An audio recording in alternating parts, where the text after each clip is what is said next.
Grupo sa Bao-Bao operators ug riders sa Cagayan de Oro City nang hatag og school supplies ug tsinelas sa hilit nga eskwelahan sa syudad. Ari ang report. Hilabihan ang kalipay sa mga estudyante o mga magtutudlo sa Bisigan Elementary School sa Cagayan de Oro City.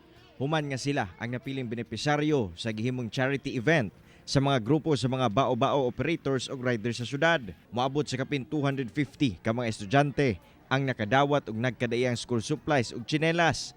Usa ang mga tsinelas sa gipanghatag tungod pipila sa mga estudyante ang nagtiniil lang. Magpasalamat, digaan mi og school supply. Gawas sa pagpanghatag og school supplies ug tsinelas, nagpakaon sab ang mga rider ug operator ngadto sa mga bata.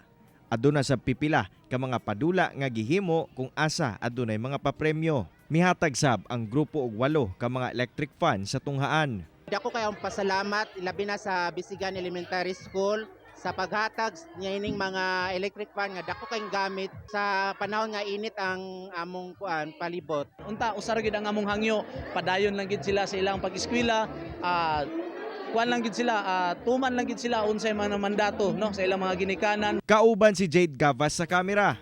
Ako si Cyril Chavez para sa One Mindanao.